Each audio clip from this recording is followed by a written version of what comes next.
I woke up from a strange noise and found out wife cheating on me in the next room. After 39 years of marriage, I found out last month that she had been cheating on me for the last 6 years with multiple men, and more frequently with a young immigrant she met during many of her trips to France. I am 63 and she is 61. We are French, and my wife and I grew up in the south of France, but we reside in California. I had the utmost trust in her and never ever questioned her faithfulness. We had a wonderful long marriage filled with laughter, love, complicity, and admiration for each other. Until the fateful day, when I found a stash of video collections they have been making together. I have an appointment later today with an attorney. A little background about us. Let's rewind back to when we first met in 1977. I was 21. We first saw each other at a summer camp in the United States. She came with her family to Northern California, and I was living with my uncle for over 2 years then. I was at the beach with my French-speaking friends, and she was there with her family. I approached her and struck a conversation. We got along well. Coincidentally, we were from the same small town in Venice, between Nice and Caen in France. Small world. I was later introduced to her family, including her siblings. I was the summer boyfriend. We started a relationship before she traveled back to France. A few months later she came back.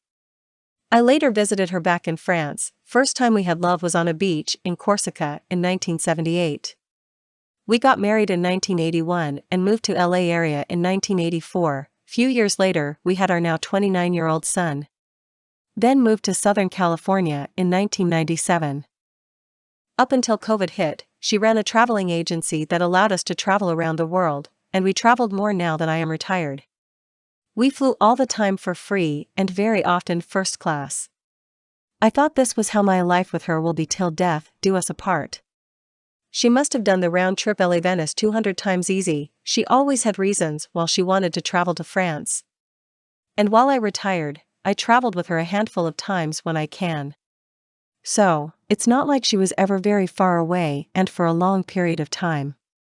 She is trying to salvage her business, which was decimated by COVID. She genuinely likes the area around Venice and the French lifestyle, but she never really left them. She worked for several airlines before opening her own travel store 25 years ago, so we always traveled back and forth many times a year. We had our periods of bed life drought, but overall, we pretty much did it 3 to 4 times per week on average. The last few years much less, since I'm recovering from 2 cancers, prostate and bladder, and those slowed me down. Not entirely, but the sex drive is not what it used to be.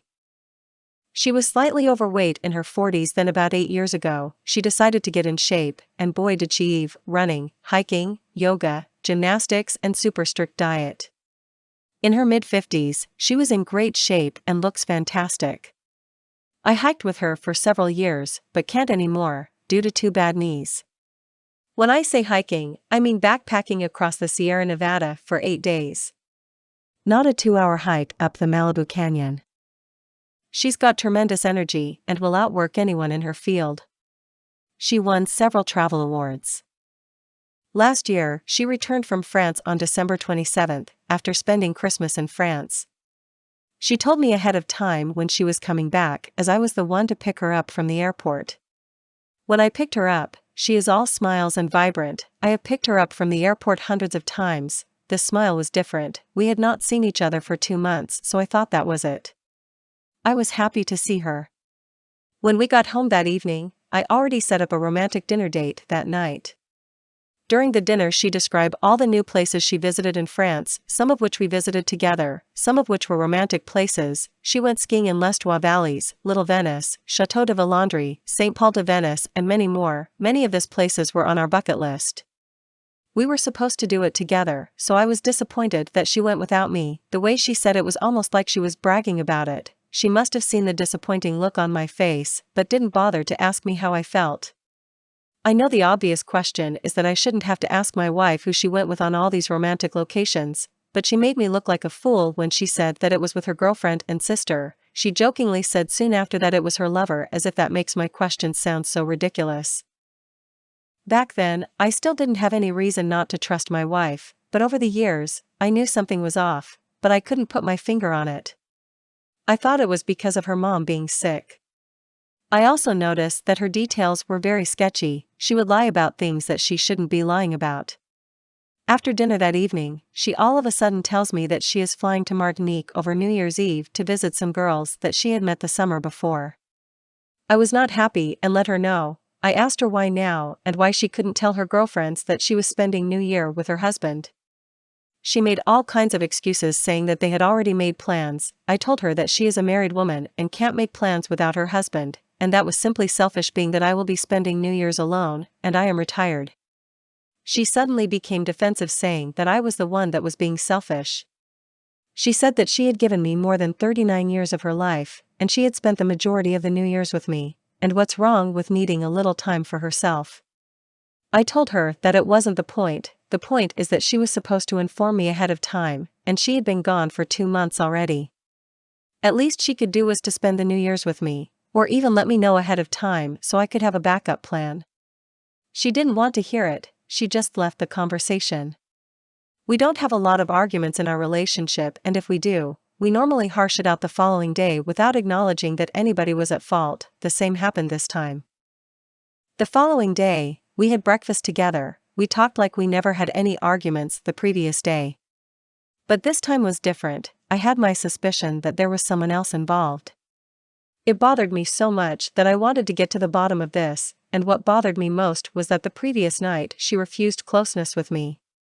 After more than 2 months of not having closeness, she wouldn't have it with me. Her excuse was that she was having problems down there and that she scheduled an appointment with a doctor. That was new to me, and normally I would be concerned, but something didn't sit right with me on this one, so I decided to check out the story about her recent trip with her sister and friends. I and her sister had a good relationship, and she is known to be garrulous, so I called her.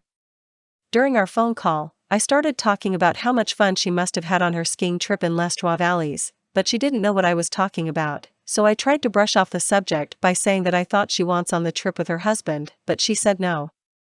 She asked me who told me that, and I said that I thought she mentioned it on our previous conversation. It was an awkward phone call, but incredibly telling as well. I didn't do anything to give her the impression that my wife was being unfaithful. After the phone call, I was really heartbroken. I wanted to confront my wife, but I knew that she would deny it. It may turn out to be a big fight, and I would be blamed for it because I have no evidence to prove that she was having an affair. 2 days later, she planned on flying to Martinique over New Year's Eve to possibly spend the New Year with her lover, instead of spending it with me. I was not only angry, I was insecure and felt like I was losing my wife. I felt like I had done all the hard work, now that I was retired, and I was about to spend the rest of my life traveling with my wife. She is now having an affair. My main worry, and it's a major one, I beat 2 cancers, and she was both times right next to me every second of the fights. Now, who will be by my side when the beasts return? We used to share our secrets, now she is keeping secrets, lying, happy, and smiling while I slowly die inside. There's a good chance of recurrence with both types of cancer, so I know I'm on borrowed time, but aren't we all? I also had a good and fulfilling life. Men in my family pass away young. My father was 62, my brother was 60, and my grandfather 57. I'll be 64 next month, so I consider myself lucky. But when the time comes, it would have been nice to have her by my side. I mean the before her. I came to this forum for help, but all the conventional methods of discovering a cheating spouse didn't seem to apply to me. Because of the distance of her affair, my thought at that point was, how could you investigate an international cheater? I couldn't hire a private investigator to follow her or install a voice recorder. The day before she left on her trip to Martinique over New Year's Eve, I overheard her talking on the phone while using the bathroom in the middle of the night. She was under the impression that I was asleep because I am normally a deep sleeper, and I overheard some of her conversations. I could tell by how much she was dumbing down her vocabulary that she was speaking on the phone with a non-native French speaker. She was speaking as plainly as she possibly could. She was telling him how much she loves him and how she couldn't wait to be with him. I was now sure then that she was having an affair, possibly with somebody that wasn't native to France. I was devastated, to say the least, that all my suspicions have been confirmed. She mentioned sending him photos and videos. That was when I got the idea of checking her emails or phone to see if I could find out who this man is or the extent of her affair. The following morning, she woke up early, made breakfast, and I dropped her off at the airport. After dropping her at the airport, I immediately drove back home and thought about ways to gain access to her email to retrieve any pictures. I knew her old email and she knew mine, and I was hoping that she hasn't changed it. Also, I was going to do some investigative work on our share account to see where she has been spending our money.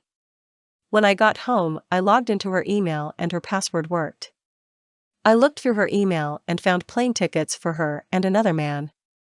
His name is Cedric. I suspected that he was Algerian. It appeared that she had been paying for his ticket and has been doing so for over 2 years. She has been using money from our account to pay for the expenses for her and her lover. I dug in deeper to see if I could find any photos of them together, but I couldn't find anything on her email. My wife takes a lot of photographs because she travels a lot and visits several places. So, I knew she had a stockpile of digital photos. I knew she used to carry a portable hard drive to store her photos several years ago, but she transferred it to a cloud system when cloud storage became popular. She uses iPhone, and I remembered that any photos or videos she takes automatically get uploaded to her Dropbox account once she gets to an area with Wi-Fi. I knew that because I helped her set it up several years ago when we were traveling and taking pictures. I decided to search for her Dropbox link through her email. When I found it, I clicked it, and luckily her Dropbox used her email and the same password on her Yahoo email. When I logged into her Dropbox account, I found multiple pictures and videos of her and the affair partner.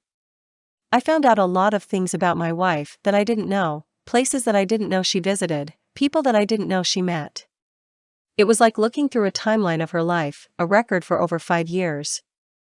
What caught my eyes was a thumbnail of a video of my wife unclothed. I clicked the video, and it was a video of her being close to the Algerian immigrant that looks almost 3 times younger than her.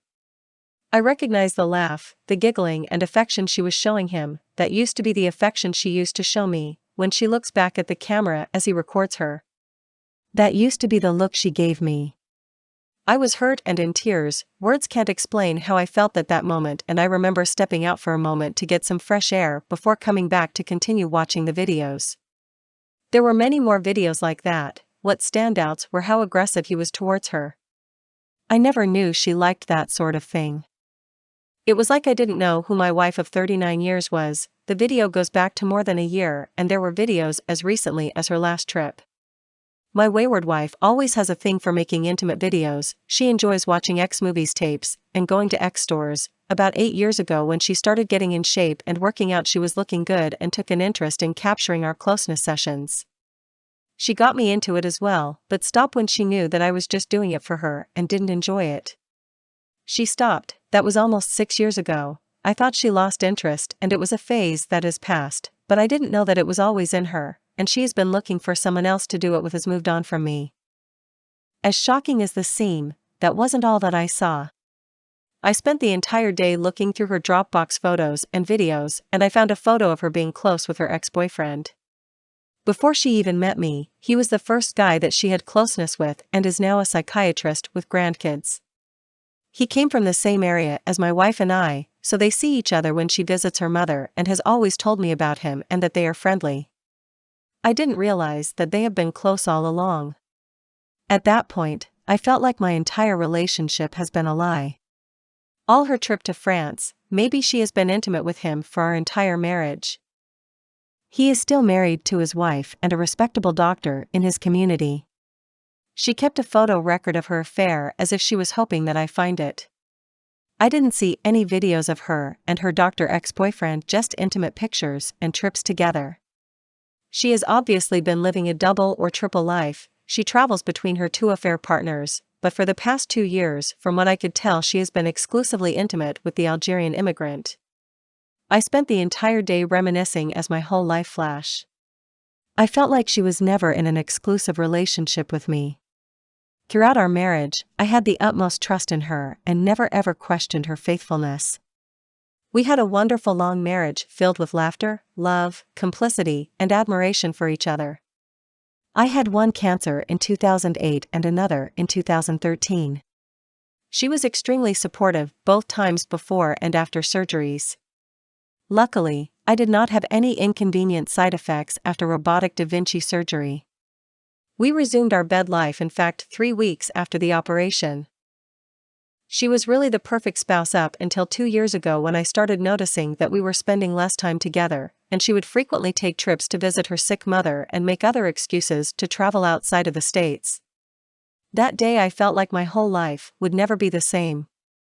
I have spent my entire life with her. Now that I am retired and thinking about traveling the world with her, she started having an affair. What hurts the most is that I knew that as I was going through all the evidence of my wife's affair, she was on her way to see her affair partner. The following day I barely got any sleep. I couldn't keep this to myself any longer. A part of me said that I should move on, move to South America or some Asian country and find me a younger woman to spend the rest of my life with, because I think my wayward wife has done the same. Additionally, I have been the only one in a committed relationship. That same day, my wayward wife called me to check on me. As soon as I saw that it was her, I wanted to confront her on the phone, but I knew that things like this should be done in person. I wanted to look her in eyes and watch her lie about her affair. She only had 3 days left on the trip. I remember speaking to her on the phone the day before she came back from her trip. I didn't mention the affair to her, but she noticed that something was wrong, maybe because I wasn't giving her the normal response. I also got in touch with a lawyer to weigh my options. When she returned from the trip, I didn't pick her up, as usual. I told her that I was busy and she should get a CAB, which she found unusual because her flight was in the morning, and I usually aren't busy at that time. When she came home that morning, I confronted her with all the evidence that I had discovered. I confronted her with the videos of her having sex with the young Algerians and pictures of her being cozy with her ex-boyfriend. The evidence was so overwhelming she couldn't lie about it. To my surprise, I felt like she had been cheating on me for so long that she didn't even see anything wrong with what she did. She thought that it was something that we could get past. She said she didn't want to make rash decisions, but at the same time she made it clear that she wouldn't decide whether to stop seeing the Algerian POS, and she told me that the affair with the doctor was on and off thing and they haven't seen each other for a while, and they haven't officially ended it. I asked her how she could carry on an affair for so long, and our relationship has been a lie. I told her she has been carrying on the affair for so long she is completely unremorseful. Her excuse was that she thought I was having an affair as well, which she knows was a lie, and she said that I can have an affair if I want, but she wanted to still be in the marriage. I told her divorce was then inevitable. She said she didn't want to divorce. At that time, she also said that she didn't want to go back to the life she was living here in South California. I didn't understand or didn't want to understand what she really meant, but when she was here on the 25th she again said that, and I realized that she meant living with me. I lost my temper and threw all her clothes from our bedroom balcony onto the parking lot. She seemed surprised and shocked. She knew then that I was serious about divorcing. She moved out to our son's condo, which is next door. Since then, that was last Monday, we talked again, but we also decided that a divorce was inevitable. We saw an attorney moderator on Thursday and started with the paperwork. I thought about reporting her affair partner, the doctor, to the Conseil de l'Ordre de Médecins. In my view, and I could be wrong, a psychiatrist has a moral responsibility towards all humans, patients or not. He knew that by having an affair with a married woman he was going to cause pain and suffering to a husband. 50 years ago, her ex-boyfriend was part of my brother's circle of friends. I knew who he was. Apparently, he doesn't remember me. He is 3 to 4 years older than me, so I guess he's around 67. He willingly and knowingly engages in activities nefarious to a human being. As a psychiatrist, he was trained to use his talents to seduce and manipulate. After all, that's what he does for a living. Talk people into doing or stop doing something. I believe that's highly unethical. Update. I found out that her relationship with her ex-boyfriend started around 2015. The three of us are from a small town, Venice, located roughly between Nice and Cannes. She told me all along that she was taking care of her elderly mother because her sister wasn't doing enough, so she says. He was, as I said earlier, her first boyfriend. In March of 2015, her sister ran into him in a pharmacy and told him that my wife was in town. He gave the sister his phone number, who in turn gave it to my wife. She reached out to him. Up until then, they had not seen or talked to each other for 37 years. They talked and went out for dinner, and voila. The south of France is a great area, but I like Southern California better. We have been here since 1997. We have a great house with an ocean view, and I can play golf all year for very little money. Can't do that in France. So, after I threw her out of the house, she is now living with my son, and no, she has not offered to move back with me. She also has not apologized for the pain she caused. I think she sees herself as Francesca/Meryl Streep in Bridges of Madison County and acted on her impulse. Sort of the last hurrah. We went to see an attorney moderator yesterday. Very depressing. My wife and I worked hard, especially her. She would have no financial problems living there. She owns a condo free of debts. I couldn't get much of the confession out of her, and she told me little in terms of the timeline, only because I had most of the missing pieces already, with the Dropbox picture, plane ticket, and credit card statements. Concerning the young Algerian immigrant, she refuses to disclose under what circumstances they met. From the evidence that I recovered, it appears that they had a sugar mommy, sugar baby relationship. She thinks he is in love with her, but I can tell that he is just using her as a wormhole and ATM machine, not just her money, my money as well.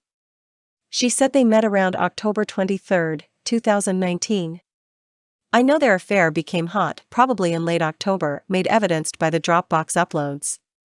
I'd also like to know if some situations that came back to me from memory the last several months were accidental or planned. I told you about the trip to Martinique last New Year's Eve. Before that trip we were, 3 of us, in Ireland, and one day, as we were visiting the Causeway of Giants, I stayed behind with our friend who had trouble walking, and my wayward wife hiked ahead on the trail. Way ahead. I could see her red jacket up the cliff several hundred meters up and ahead of us. At the time I thought it was because she enjoyed hiking so much and couldn't stay with us progressing at our snail pace. But now I think she was only attempting to get 15 to 20 minutes advance time to use her phone undisturbed. Same scenario 3 days later on the beach at Strand Hill. Finally, in early January, she told me that she was going to stay in France from October to December 20th at her sister's demand. I was surprised at the length of time. She had never stayed that long, but she repeatedly said her sister was insisting that she stayed that much time. Very strange. She probably planned it herself and lied to me about her sister asking for it. Then the pandemic struck, and she lucked out because suddenly she couldn't come back anymore with great legitimate excuses. I wouldn't see her till May. During those times I occupied myself by playing golf and hanging out with friends, because I was retired. It has now come to light that, during the time when she was using her sick mother as an excuse, she was on a whirlwind romance with the young immigrant and making all the excuse to extend her stay with him. I asked her if she was having closeness with both the doctor and the immigrant at the same time, and she said she was mostly being close with the immigrant since she met him. She has not said she loved him, but she said, "He is very interesting, but at this point, what is the difference?" She gave me the proverbial "I love you, but I am not in love with you." She said she doesn't want a divorce at this age, that I am free to have an affair if I want. Apparently, she's been having an affair since 2015 and didn't send me the memo. All this time she has been traveling and having an affair, and she saw our marriage as an accessory, just like one of her handbag collections. There was nothing wrong in our marriage that I could remember. Even when our bed life slowed down, I thought it was because of my cancer. We very seldom argue, we never called each other names. I was unaware of any problems. Update. I raised the point yesterday, and the attorney emphatically said that because it was a gift from her mother, I have zero rights to it. She also has zero rights to the inheritance money that I put in our living trust when my mother passed away in 2016. On the other hand, I receive a pension from the city, and she will get 50% of that. Her business was doing very well, but was decimated. I could claim 50% of her 50%, she has a business partner, but right now that 25% is next to zero.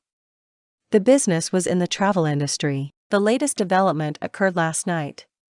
She received a telephone call from the person taking care of her mother in her absence.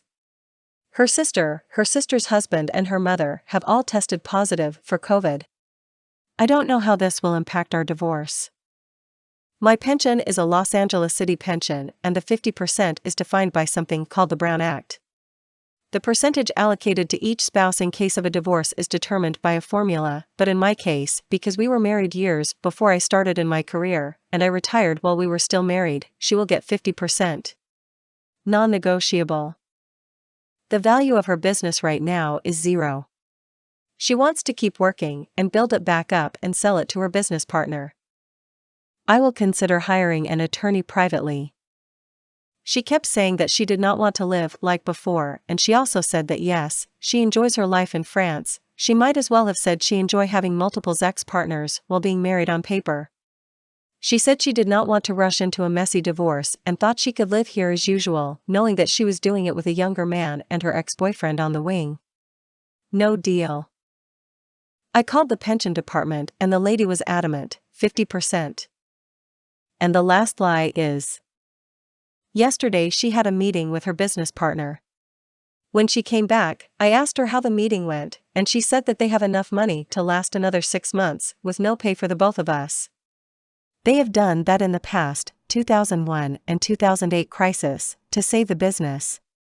She then added that she is going to work hard again to rebuild the agency if the economy picks up again in 2021, and then she would sell her share to her business partner and would give me half. So, I asked her if her business partner was okay with that, and she said yes. Well, this morning while on the bike I had my doubts. After all, she has been lying for 6 years, and I called her business partner. He said that they never talked about a buyout and that at 73 he certainly wasn't interested in buying her 50%. Our finances are simple. Every 2 IRAs, hers total $130,000 more than mine. 1 living trust with 3 mutual funds and our house. 1 checking/savings account. No debts. Our furniture was mostly bought at AITA, and the art on the walls come from my parents. Some originals. No jewelry of any value. I drive a 2017 Ford Mustang and she has a 1998 Toyota RAV4. She was leasing an MZ prior to going to France and wisely did not renew the lease last January. If she applies for Social Security now, she will get $2,340 per month. If she waits until she turns 70, $3,440, I think. My city pension gross is $7,000 per month. The attorney told us that the Social Security monthly payments are untouchable and that she will also get 50% of my pension. Total for her $5,840, for me $3,500, and this, where I almost passed out. The attorney said that she wouldn't have to compensate me, my wife would have agreed, because I would be living rent-free in her half of the house. We went in there agreeing that we both should come out even. We want to keep the house as much as we can and maybe leave it to our son to use it. Our son is 29 going on 17 unfortunately. After meeting with the attorney mediator, we decided to split everything in the middle except the house, which I will occupy and maintain. Property taxes will be shared equally. My pension? She agreed to take only 30% to make both our incomes equal. If that is possible and legal. The attorney said by not paying rent to her half would compensate for the 50% she would get from my pension. Even wayward wife thought that was stupid. We want to get out of this mess with as little acrimony and resentment as possible with a fair dollar solution. What do you guys think? I never was a businessman, but I saw her, and her business partner builds this company from scratch to what it was last year, a very profitable wholesaler employing 14 people. Not too shabby in this industry. However, this company was doing well because my wayward wife was super good at selling expensive to rich clients. Extremely good. No one came even close to her numbers. Without her, this outfit has no assets. Nothing to show for. Her business partner told me that he is not interested in buying her out. Yes, he can change his mind comes next year, but he will be then 74, and I don't think he will. I don't think they can sell the company name for a good chunk of money. I have nothing to lose by sitting on 25%, but if she is willing to give me some cash for it, I'll take the money. The IRAs are in her favor to about $130,000, so she will give me half, $65,000 to even them out. No problem there. They are even with same mutual funds. The house? That's the problem. It's in a trust that we co-own.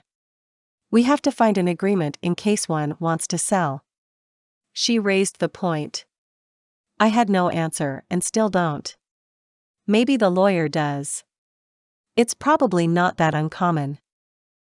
She is not filing any tax document in France.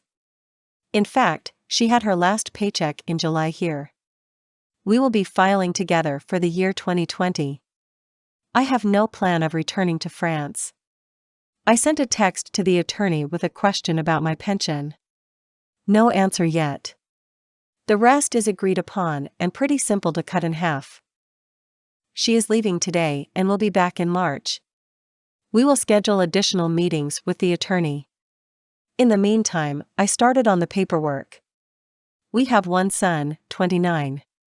He lives next door and doesn't judge his mother. He is not very outgoing, and we always had difficulties communicating. He offered to listen and said that I could count on him for anything. I can't tell what he really thinks. I didn't ask him to take sides. But he was aware of the whole thing after I threw her stuff out of the house. I'm not going to do anything against the doctor's ex or the younger man. Nothing. I was pissed and thought, and still think, the doctor had no ethics, no moral being a mental care physician and knowing that he was participating in the breakup of a long-lasting marriage. But I get it, legally I've got nothing. Forget it. The company is only worth whatever they are going to salvage in the spring. No one except her business partner is going to buy her shares if she is not staying. She is the driving force, the major asset of this company. There are no other assets, but the knowledge, the experience, and the enthusiasm of the people answering the phones. And she is by far, by a couple of millions, better than the next salesperson. Her business partner said last week that he is not interested in buying her out. If I can finalize a deal, everything split evenly, and 30% of my pension, I'll take it. Update. She went back to France. Her mother, 89, tested COVID positive and is not doing very well. She is at home. Wayward wife sent me a text acknowledging that she won't claim more than 30% of my pension. We are set to start divorce paperwork with attorney mediator when she comes back on March 16th. No more pick-me dance. On the way to LAX the other day, I asked her what she was thinking when she said that she didn't want a divorce. Update. I agree. I'm not going to rock any boat until she's really committed to the 30% pension limit. The business is down to 4 to 5 employees. The others, including our son, were laid off. They are doing zero business right now. Last year they grossed in excess of $7 million. Probably in the $6 million range in 2018. She got huge bonuses in the form of 401k plans, which she rolled over into her IRAs. That's why hers are bigger than mine. But so far, she doesn't realize that we will make them even. Even the attorney agreed. So, in fact, I'm getting $65,000 from her work. I'm in it for 25%, half of her half, but I have no illusions. If her business partner doesn't buy her out, and he said last week that he had no intention to, my 25% are worth zilch. She agreed to not claim more than 30% of my pension.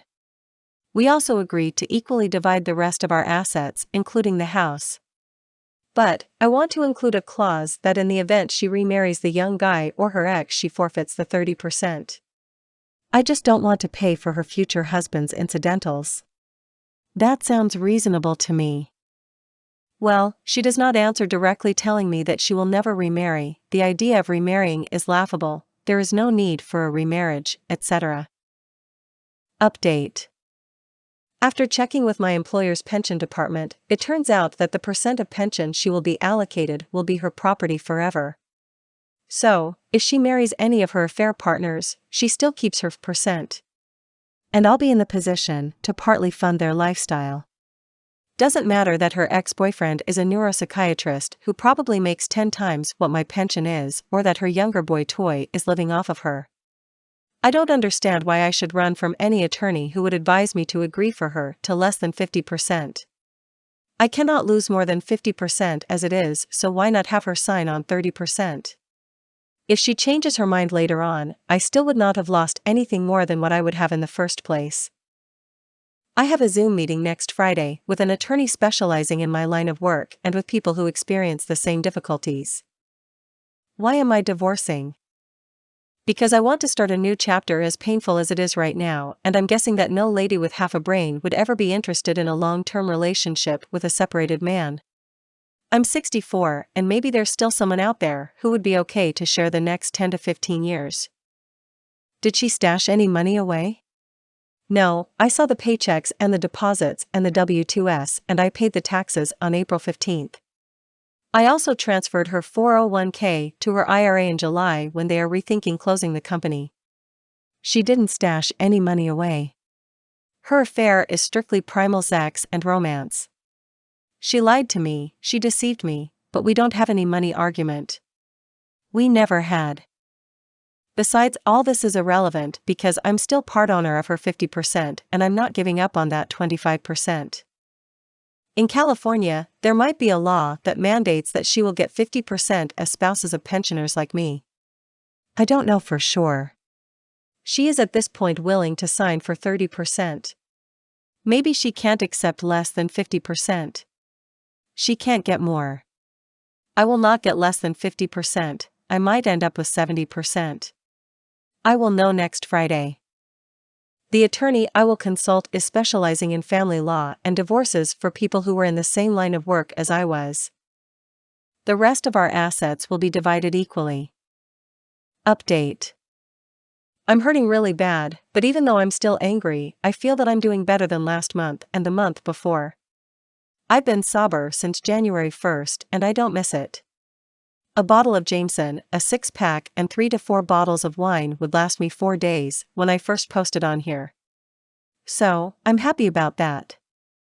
I will not rush into anything, but I don't see any obstacle to a fair settlement except for the pension. I liquidated our living trust as fairly as we wanted. She keeps her IRAs of course and I keep mine. The difference, $130,000, was compensated when we split the trust. My attorney sent me the petition to sign. No problem with the pension split 70 to 30. We will serve her attorney because she is still in France. I started packing and emptying the house. No fun at all. I'm moving to Las Vegas area. She is supposed to come March 16th. Maybe by then I'll be gone. Just kidding. She still hasn't apologized for the pain she caused and has expressed no regrets. For a while in December and early January, I was asking her questions and explanations. She ignored all of them. There are moments when I still can't believe the whole thing, the affair and the lies for almost 6 years. Not her. She never would do that. She never would lie to me. But she did. I'm still very sad and I haven't gotten over it. Regarding the house and her business. When she first acknowledged the affair, back on November 3rd, my immediate reaction was to sell the house. Then I changed my mind and wanted to keep it for as long as I could have. Then I realized that it would be next to impossible to move on while still living in this house where we spent the last and very happy, at least for me, 23 years. So, we're selling it. She said, "Do whatever you think is good for you." We have 0 debts. We are also in our 60s. She has convinced herself that hers was a beautiful love story and not a sordid unfaithful affair, despite the fact that she lied to me for almost 6 years. I can feel it. This is not to say that I would accept it. But it hurts. It hurts terribly looking back at old photos and thinking at all the places where we have been, and being in the travel industry for the last 25 years, you better believe we have been to lots of places. Still, there were so many more to discover together. I often told her during our 40 years together that if one day I don't make her laugh any longer, she should dump me. Well, I didn't realize the soundtrack has stopped. Am I over her? No, of course not. Do I want her back? No, I don't. She has become a regular liar even for trivial inconsequential little things. She lies for no apparent reason. I guess she got the practice lying for something as heavy as an affair for 6 years. She walked in the house we shared for 22 years last night and barely noticed that all the frames, photos, books, plants and 2 sofas were gone. She seemed so detached of things and memories attached to them, it's almost scary. Do those things mean anything to her? Does she remember that we made love on those sofas? Does she recall that we had tons of laughs with friends and family around that table? I'm not so sure she does, or worse, cares. The petition indicated that the value of her business was TBD. To be determined. 50% each of her 50%. Which right now is worth 0. She and her business partner, are hoping on a loan/gift from the SBA to tie them up until the fall. Also, for the first time ever, she said that she was tired of working, tired of fighting for customers, tired of her business partner, etc. I had a very good rapport with my mother-in-law. We got along very nicely all these years. We played tennis together, we ran 10Ks, we sang, we laughed, we talked politics, etc. We usually had a very good time. She is now almost 90 and declining mentally very quickly. She cannot read anymore, cannot watch TV for more than a few minutes at a time, and her general health is not good. She does not know that her daughter and I are divorcing. She has lost the sense of time and she thinks I was in France for Christmas. I haven't been there in 5 years. My next life will start the beginning of May when I move out and leave all the trauma and pain of the last 4 months behind me. Having said that, I can't help noticing that she is acting since Monday like she's done nothing wrong, and I'm pretty sure that she goes around telling people that she just found happiness, and that was nothing she could have done to spare us the situation. If the roles had been reversed, me being the cheating, lying, wayward husband, I'd be the last of the POS. Update. She went back 2 weeks ago. The evening before, we had one last drink in our house, and I asked her those 4 questions. I was cool, kept my voice down, and warned her that these were not intrusive, indiscreet inquiries. Not surprisingly, she denied all of them. No, she did not hike ahead to use her phone. No, she did not disappear 2 days later at Strand Hill to use her phone again. Not the trip to Martinique was not planned, but a spur of the moment, and yes, it was at her sister's insistence that she scheduled her trip to France for 2.5 months. I told her that I believed her, but I don't, or rather, I don't really know. I know now that she can lie with a straight face, which I didn't know before D-Day. She gave me that "it just happened" ball crap, and I told her that it was just that, ball crap. You made it happen, you wanted it to happen, it was your decision. The divorce should be finalized soon. And I'm moving to Las Vegas in 2 weeks in a beautifully renovated nice house in a great neighborhood. So why am I feeling crappy? The divorce is not yet final. In California, the minimum divorce time is 6 months, and we've been officially separated on February 25th. I moved into my new little house 2 weeks ago, and my first time on the golf course I connected with 2 nice guys who invited me back twice. One of them is married to a French lady, and he seems to enjoy speaking French with me. He is 90% fluent in addition of being a funny and a decent player. I'm enjoying the warm and not too hot weather. That won't last, I know. I had several contacts with her regarding our house in LA that's being leased and other administrative boring stuff. Nothing else. I am very much missing the complicity that we had before while exchanging jokes, anecdotes, stories. I am sad when I think that that part of my life is gone forever. The divorce is proceeding slowly. My lawyer sent me the dissolution stipulation last week for my review. Everything is pretty simple. I still communicate with her, albeit sporadically. Administrative and business stuff. She refused to give me an explanation when we were face to face back in March, so she sure not gives me one now. I notice that she has adopted a new way of dealing with tough questions. She simply ignores them. When a text message seems to annoy her, she puts it aside and ignores it. She hates confrontations and will always take the easy way out. She does the same in dealing with her sister. Strange for a businessperson. We should be done within 3 months. I'm still very sad, very angry, and also very lonely. I still can't quite comprehend how she lied to me for over 6 years. Lied and played me along with loving messages while she was having an affair with multiple men. We were separated by COVID, and it was impossible to travel, but their thing started 4 months before and she was already lying and lying. Something almost funny. We kept a bank joint account for different reasons with the understanding that we could both draw on that account for regular expenses. If one of us has to use the account for unexpected or large expense, she has to tell the other. It has worked. But she must feel so guilty that she can't spend on her affair partner knowing that I would see it. Update. My soon-to-be ex-wife now lives mostly in France, taking care of her mother during the day and of her affair partner in the evening. She flew in yesterday to meet with her business partner and to see our son. I told her back in early February that I was looking at houses in Las Vegas. She learned probably through our son that I had bought one, then she said she wanted to see it. I was debating whether that was a good idea. You guys convinced me it wasn't, so I canceled the SUV from Enterprise earlier. She doesn't stay with me, but in the next door condo, which belongs to her mother and where our son lives. The mother went back to France when her health declined. As of now, I'm not even sure she's still seeing the Algerian affair partner. Probably. She came home last night as was planned. Before her flight, she begged me to pick her up from the airport. I didn't want to, but I could tell by her voice that she wasn't feeling well, or she was upset about something. I should have said no, but I am still maintaining a cordial relationship with her. I went to pick her up at LAX. I could see by the look on her face that she looks terrible. I thought maybe something was wrong with her mother, but I didn't care to ask. We were not out of the parking lot when she already dropped the bomb. The Algerian young affair partner has dumped her.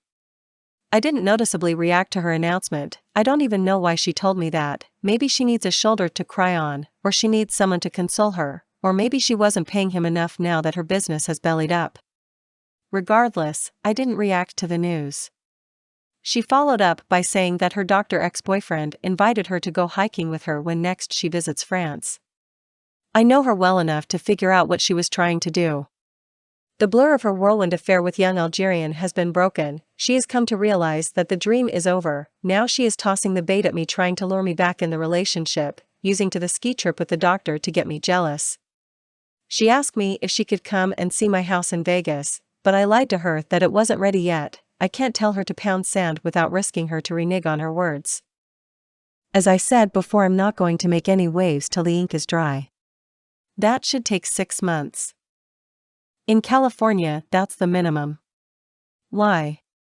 Because she can get 20% more of my pension if she gets pissed at me.